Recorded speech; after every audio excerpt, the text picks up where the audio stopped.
What's going on, everybody? Josh 3 Arch the Archer. The NBA has finally released the first team, second team, third team all NBA selections for the 2021-2022 NBA season. Right off the bat, something that I noticed is that Joel Embiid is not here. I kind of expected it to happen since he didn't win MVP. But I think Joel Embiid just really deserves to be here, especially the fact that the NBA reportedly, there's a report that came out earlier in the season that said this year they're going to allow for two centers to be on the first team. So this does not make sense why he's not there. Like, none of these players play better than him.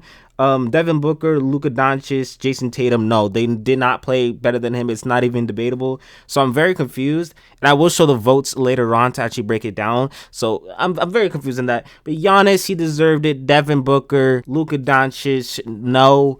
Nikola Jokic, yeah, and Jason Tatum, yeah. So I think that just Joel Embiid should have went over Luka Doncic or Devin Booker. Now, moving on to the second team all selections, we got Stephen Curry, DeMar DeRozan, Kevin Durant, Joel Embiid, and Ja Morant. All these selections are really good right here, except for obviously, the Joel Embiid one. Like, this doesn't make sense to me. Kevin Durant, honestly, yeah, he deserves to be there because he got injured. DeMar DeRozan, yeah. Stephen Curry, unfortunately, yeah, he did get, he kind of, towards the second half of the season, kind of started sucking. He went to his shooting slump, so he rightfully so deserves to be there. And Ja Morant, yeah, he deserves to be there.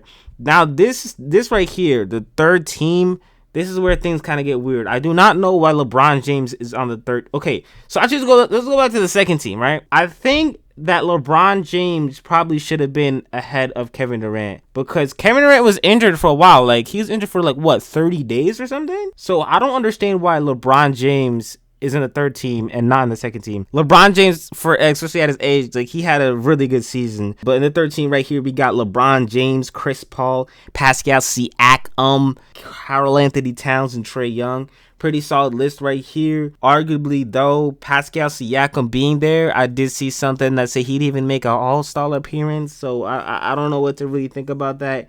Karl Anthony Towns, Rudy Gobert could have been there, and Trae Young. So that's a really good, selections right there. I think maybe Darius Garland could have went in front of Trae Young. Kind of debatable. I just don't know how Joel Embiid was robbed. Won the scoring title. Second MVP voting. This year or last year, he should have had a first team all NBA selection. So he really got robbed there. This actually really sucks. And now let's get into the voting here. And this is the biggest part that makes zero sense. Joel Embiid got 57 first team votes compared to Luka Doncic's 88 and Devin Booker's 82. Those two right there, that's just crazy, bro. That is just crazy. LeBron James only got 35 second team all NBA, bro. How? LeBron James arguably was the best player in the NBA this year, so I don't know how that's even possible. Overall, I'd say that these are pretty good selections overall. It was some mid selections here. Put it down in the comments down below. What do you think about these selections right here? Pretty interesting to see all of these happen. Pascal Siakam, that was an interesting one. With that being said, though, I think that's going to wrap up things with this video. Do not forget to like, subscribe, turn on post notifications. Josh 3 Arch the Archer, and I'm out.